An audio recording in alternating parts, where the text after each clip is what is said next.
Assalamualaikum warahmatullahi wabarakatuh. Perkenalkan, nama saya Khalilur Rahman, NIM T 2019-2100 dari kelas B3. Pada kesempatan pagi hari ini kita akan membahas sedikit tentang Maharatul Qiraah. Sebelum kita mempelajari tentang Maharatul Qiraah, kita harus tahu apa sih tujuan kita untuk mempelajari Maharatul Qiraah. Tujuan mempelajari Maharah Qiraah dalam konteks pembelajaran bahasa Arab yaitu umum dan khusus. Tujuan umum dari pembelajaran Maharah Qiraah adalah kita dapat membaca bahasa Arab dari arah kanan ke kiri dengan baik disertai dengan pemahaman. Sedangkan tujuan khususnya adalah yang pertama, siswa dapat mengaitkan lambang tulisan dengan bunyi ujaran. Yang kedua, siswa dapat membaca sebuah teks dengan nyaring. Yang ketiga, siswa dapat membaca teks dengan lancar. Yang keempat, siswa dapat memahami makna kosakata sesuai konteks. Yang kelima, siswa dapat menangkap makna umum dari suatu teks serta dapat memahami perubahan makna sesuai perubahan struktur kalimat. Dan yang keenam, siswa dapat memahami bacaan tanpa kendala, berarti dari sisi sintaks dan morfologinya. Yang ketujuh, siswa dapat memahami ide secara detail dan dapat mengaitkan dengan ide pokoknya. Yang kedelapan, siswa dapat memahami tanda baca. Dan yang terakhir, siswa dapat membaca berbagai jenis bacaan, mulai dari teks biasa, sastra, sejarah, iptek, dan sebagainya.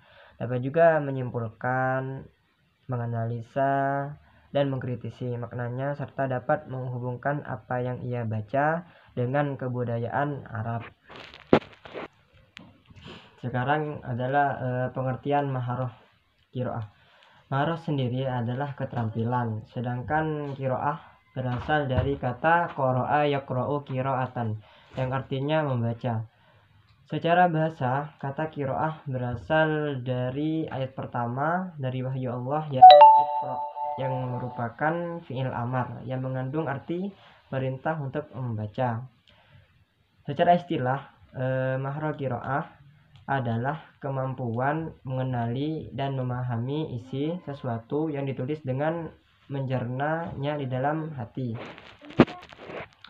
Seterusnya, macam-macam kegiatan pembelajaran Maharah Qiraah. Yang pertama, pemahaman kosakata. Yang kedua, penguasaan bunyi-bunyi bahasa melalui kegiatan membaca nyaring atau kegiatan membaca cepat.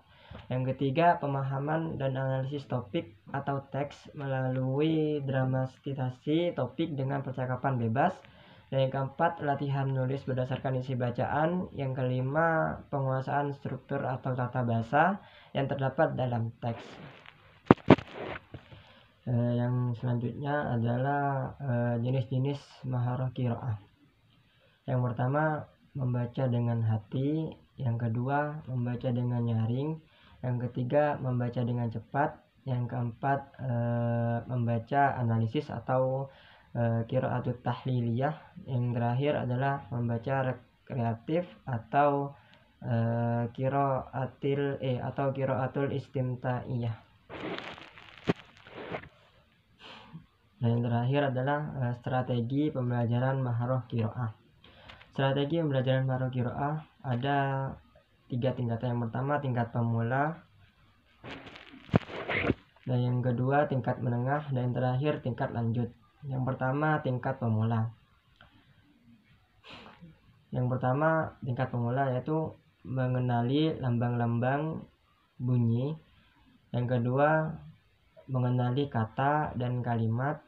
Yang ketiga, menemukan ide pokok dan kata kunci. Dan terakhir, menceritakan kembali isi bacaan pendek. Yang kedua adalah tingkat menengah.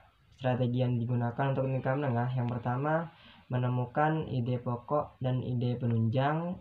Dan yang kedua, menceritakan kembali berbagai jenis isi bacaan.